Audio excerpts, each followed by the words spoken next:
Hello 8th class. तो आज हम हिंदी सेकंड में पाठ 17 करेंगे, जिसका नाम है एकार्थी प्रतीत होने वाले भिन्नार्थक शब्द। मतलब वो शब्द देखने में ऐसे लगते हैं कि इनका अर्थ तो क्या है, एक जैसा ही है लेकिन उनका अर्थ क्या होता है, अलग अलग होता है। तो देखते हैं ऐसे शब्द जो देखने में एक दूसरे के पर्याय प्रतीत होते हैं। मतलब देखने में तो एक दूसरे के पर्यायवाची लगते हैं, परंतु उनके अर्थ में पर्याप्त अंतर होता है। लेकिन उनका अर्थ जो होता है वो बहुत ही अलग अलग होता है, काफी अंतर होता है उनके अर्थ में।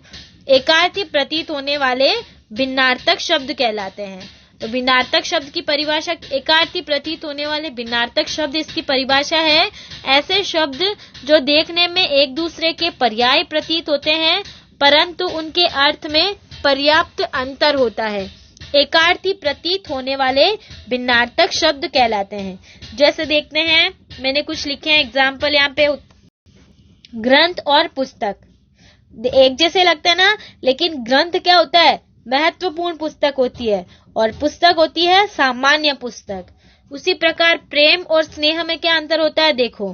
प्रेम तो होता है सामान्य अनुराग, मतलब आप सामान्य होता है वो तो किसी के प्रति, और स्नेह क्या होता है, छोटों के प्रति जो लगाव का भाव होता है वो क्या होता है, स्नेह। अब देखो तीसरा और लिखा मैंने, मृत्यु और निधन। ये भी एक जैसे ही हैं, लेकिन इनमें भी बहुत ज्यादा अंतर होता है। मृत्यु तो होती है आम आदमी की मौत, और निधन होता है आदरणीय व्यक्ति की मौत। तो आपको समझ में आया ना। तो एकार्थी प्रतीत होने वाले भिन्नार्थक शब्द क्या होते हैं। तो आ जाइए आप अपनी बुक में 17 चैप्टर दे रखा है। यहाँ पर आपको कितने 44 शब्द ऐसे दे रखे हैं, 44 युग्म दे रखे हैं। उनमें आपको बता रखा है कि ये दोनों दिखने में एक जैसे हैं, लेकिन इनका अर्थ क्या है, अलग अलग है। जैसे पहला देखो, अति और अधिक। अति तो होता है बहुत अधिक, और अधिक क्या होता है, ज्यादा, तुलना में। अभिमान और अहंकार। अभिमान होता है स्वाभाविक गर्व, और अहंकार होता है झूठा घमंड। अमूल्य और बहुमूल्य। अमूल्य होता है जिसका मूल्य न आंका जा सके, और बहुमूल्य होता है बहुत कीमती। अनिवार्य और आवश्यक। आवश्यक तो होता है जरूरी, और अनिवार्य क्या होता है, जिसके बिना काम न चले। उसी प्रकार अभिवादन और अभिनंदन। अभिवादन तो होता है प्रणाम, और अभिनंदन क्या होता है, स्वागत होता है। ठीक है। तो ऐसे आपको ये शब्द, बहुत सारे युग्म शब्द दे रखे हैं। तो आपको क्या करना है, इनको अपनी नोटबुक में करना है आपको, सारों सबको। ये जो सारे दे रखे हैं ना, 44 युग्म, ऐसे ये सारे शब्द आपको अपनी नोटबुक में करने हैं। अभ्यास प्रश्न देखते हैं आगे। महिला शब्द के लिए सही शब्द है स्त्री। बहुमूल्य शब्द का उचित अर्थ बताने वाला शब्द है कीमती।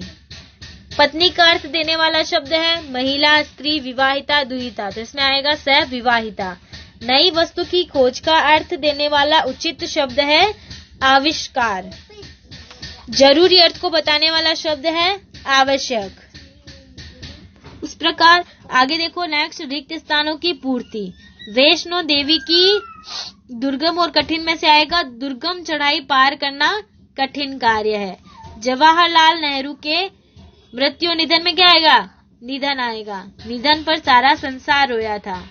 माता पिता की बीमारी में शुश्रूषा करनी चाहिए। परीक्षा में प्रथम आने वालों को पारितोषिक दिया जाता है। और उसके बाद लघुत्रात्मक में आपको क्या दे रखा है, इनके अर्थ बताने हैं। तो इसके अर्थ लिख रखे हैं। तो आपको क्या करना है, एक्सरसाइज में से आपको कुछ भी अपनी नोटबुक में नहीं करना है। ठीक है। तो आपका 17 चैप्टर का वर्क क्या है, ये जो 44 एकार्थी प्रतीत होने वाले भिन्नार्थक शब्द आ रखे हैं, तो ये 44 ये शब्द आपको क्या करने हैं, अपनी नोटबुक में अर्थ लिखते हुए अच्छे से सुंदर सुंदर राइटिंग में करने हैं। और आपको इनका अर्थ भी पता होना चाहिए। ठीक है ना, कि कौन सा शब्द जो है उसका क्या अर्थ है।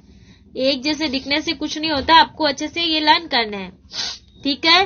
तो यह आपका हिंदी सेकंड में 17 चैप्टर जो है वो कंप्लीट हो गया है। तो आज का आपका हिंदी में वर्क यही है सेकंड में, कि 17 चैप्टर के ये 44 शब्द आपको अपनी नोटबुक में करना है। ठीक है।